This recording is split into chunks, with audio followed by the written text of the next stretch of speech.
when the lamb opened the fourth seal, I heard the voice of the fourth living creature say, "Come and see."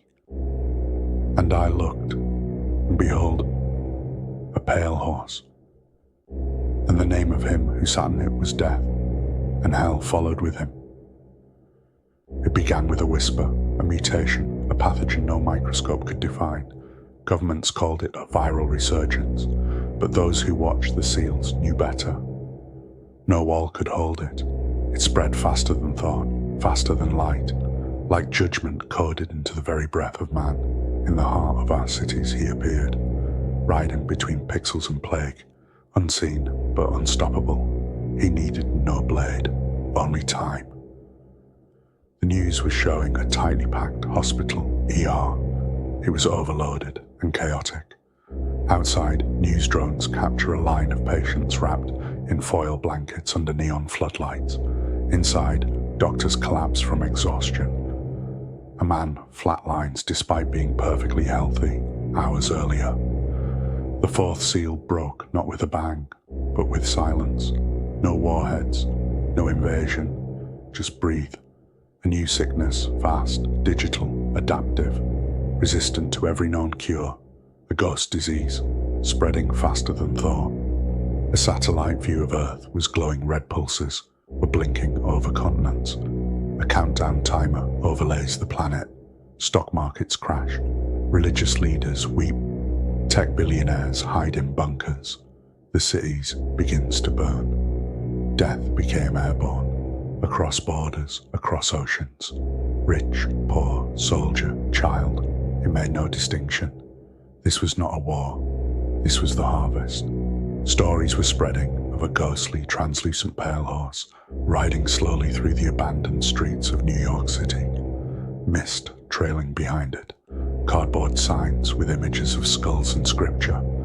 News flashes of a burning jungle in Brazil. A flooded Mumbai slum. Rome's Vatican Square was covered in ash. Drone footage from space reveals a quarter of the globe marked in black and red zones. At the last known CDC-controlled city sector, a massive biodome structure in Houston lights up with breach alerts. Automated defense systems malfunction. From the breach comes fog, thick, greenish-white. In its center rides the pale horse, its hooves not touching ground. Science collapsed, faith has fractured, and even hope has fled. The final safe zone fell not with battle, but with surrender. Fog had seeped through reinforced walls. Then, a hoof step, the pale rider did not knock. He entered like smoke, and where he passed, life unraveled. Humanity had no cure for the rider with the pale horse. Another news flash shows fields full of funeral pyres, megacities blackened with mass grave pits, desperate survivors fleeing in boats. Satellite footage shows massive death zones like bruises on Earth. Power was given to them over a fourth of the Earth, to kill with sword, with hunger, with death, and by the beasts of the Earth. The fourth seal was never meant to be symbolic. It was surgical. Another survivor, a military chaplain, stands atop the edge of a burning LA skyline.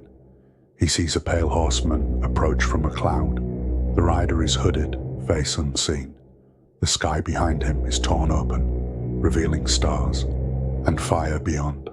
Another survivor, an older couple and their children, watch red zones overtake a digital globe. The father whispers revelation to himself. A quarter of the Earth he was given power to claim, with sword, with hunger, with death, and with the beasts of the Earth. Cities burn, rivers dry, people flee across borders, drones fall from skies, everything unravels. He came not to make war, but to finish one already begun. A war against our pride, our greed, our denial. A large group of people stand looking over the ruined city. Above, a rip in the sky opens like a mouth. From it descends the pale rider, cloak billowing, hooves not touching the earth. And as the final veil thinned, I saw him, not a demon, not a man, but a reckoning. He offered no words, only silence, but not all were claimed.